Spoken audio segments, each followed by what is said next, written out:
So I'm going to just take a quick walk.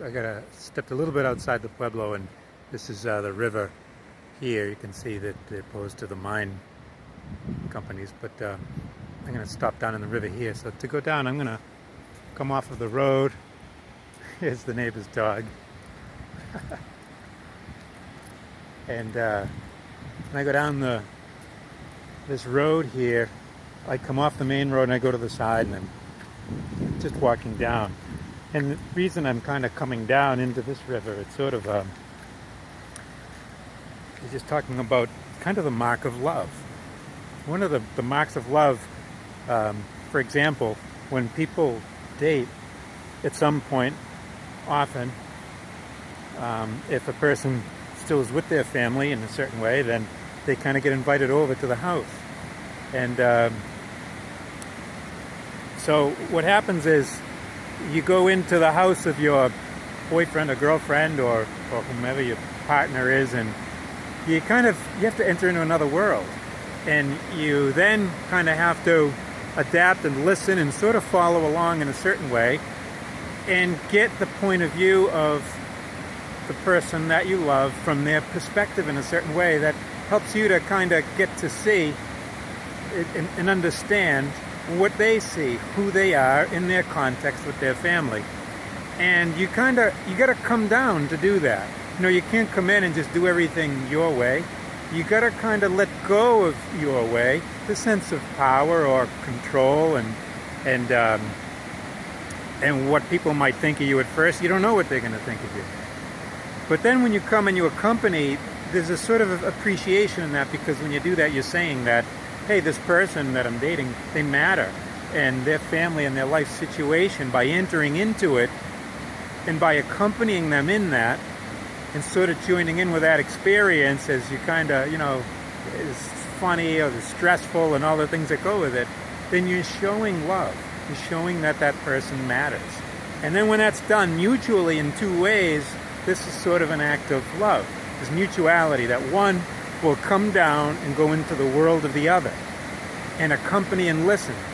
And then there's times you can rise up and say things and so forth, but you're in the world of the other, and there's a certain valuing of the person and their reality and their household, their life in that sense. But then it's mutual. Then when it kind of shifts the other way, the other person has to kind of come down out of their world and enter into yours and accompany for a while. And over time, that's kind of the process of how love happens. People and lives get knit together. Families get knit together. Never perfectly, and often it doesn't work. And it breaks up or it falls apart. But the movement of love is that, and the mark of love is that you'll give up, to some degree, your power, your wealth, your reputation, and your comfort to enter into the world and the life of another. And that's the person that you love. And that sort of, I'm going to walk down now to try to get to the river. I'll see if you can see a view here. Now the water in this river is crystal clean. In fact, part of this is where drinking water around here comes from.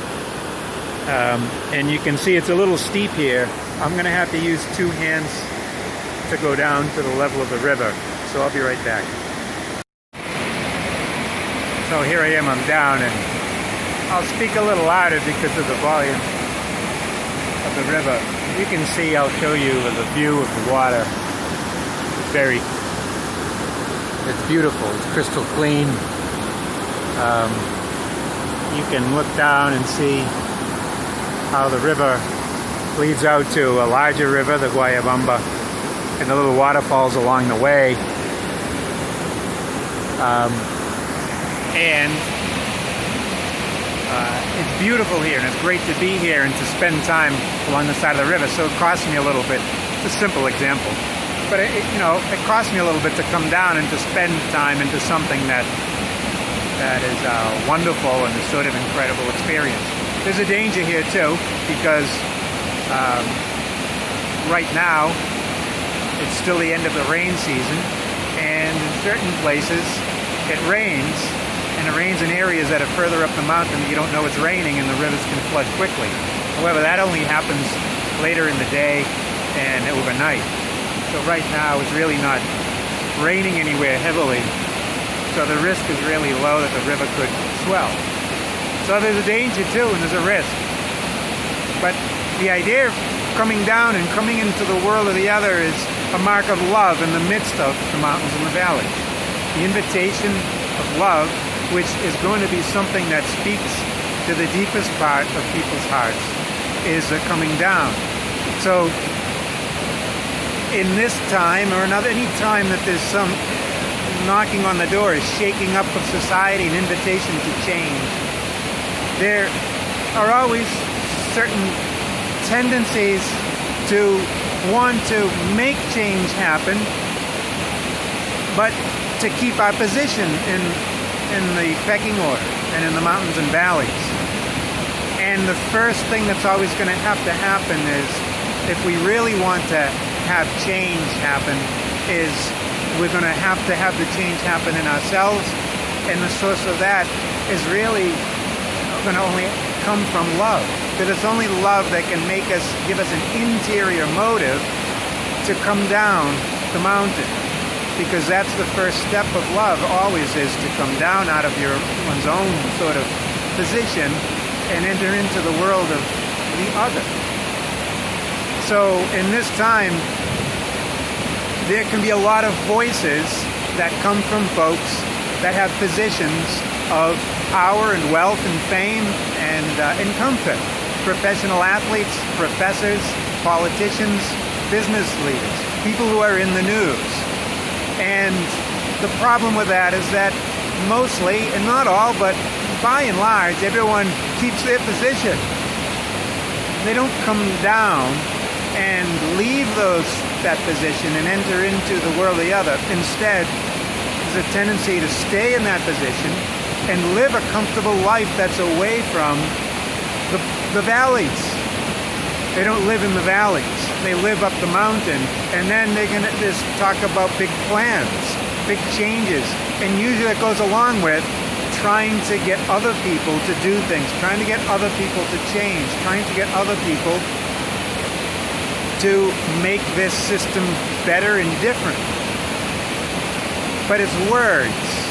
When we look at the action in the life, there's the tendency, and it's hard to not notice. And it's a natural, almost instinct, because the pecking order instinct is deeply ingrained. So it's hard to notice that.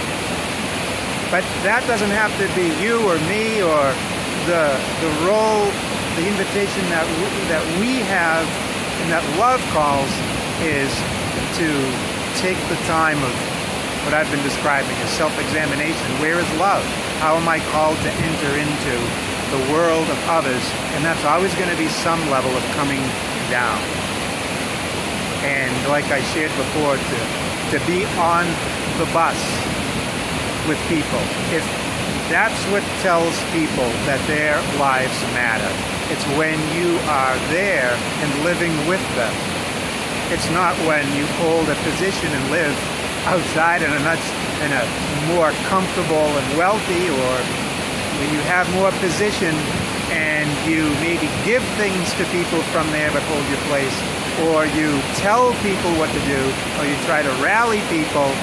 It will never, and projects and movements will never, they're not bad, or they're lacking a foundation if there is not a coming down to live with people, the people that if we love them, to be with. So this is a time and a pause again to take that look and say, where do I feel inside the invitation to come down and to live with, to be with. And even if it starts as something temporary, I want to spend more time in this community. I want to spend more time being with and living with and accompanying and living the life and the experience. But it's got to come from inside. And that takes time to look at and the ability to scope that out. So, as I shared, in the other video, when you do it, And you pave the way in this love that shows that people's lives matter, black lives matter, people who have experienced centuries of being at the bottom of the pecking order, the weight that comes with that when you enter into life there and live with them for short periods and longer periods, however you can feel it reconciles with you on the inside, then that becomes an invitation and a powerful force for real long-term change that others can join into. So here we are at the river.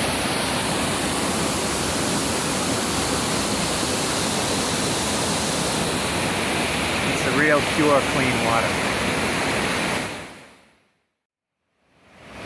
So now I'm back.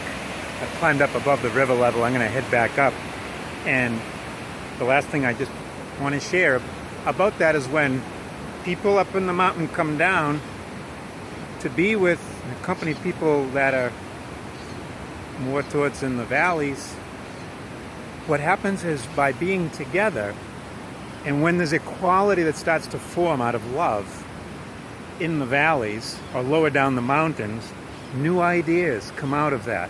But see, those ideas are the ideas that actually can produce real equality. Why? Because they come out of a lived equality. Only ideas, and whether they be political, social, economic, that come out of a lived, shared life based in some sense of community and equality, only ideas that come out of that can actually produce it. So if people are up the mountain and you live separately, all of your ideas will continue to generate the mountains and valleys and will continue to generate inequality.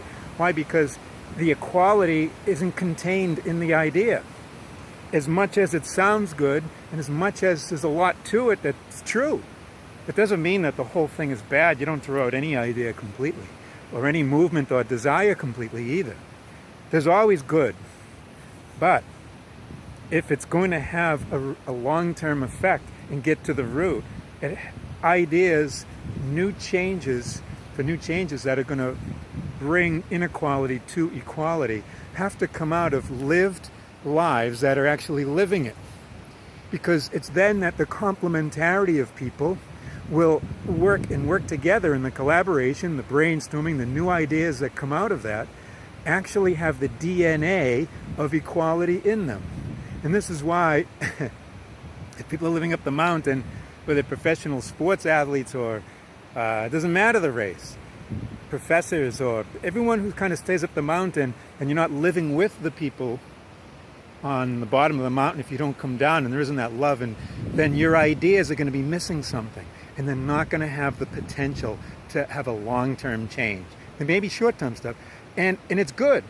So if you take those ideas and you're willing to say, okay, these are good ideas, but I'm going to make a change to my life. I'll bring those ideas with me, and let's see how they germinate and mix with what I begin to learn and discover by when I come down the mountain.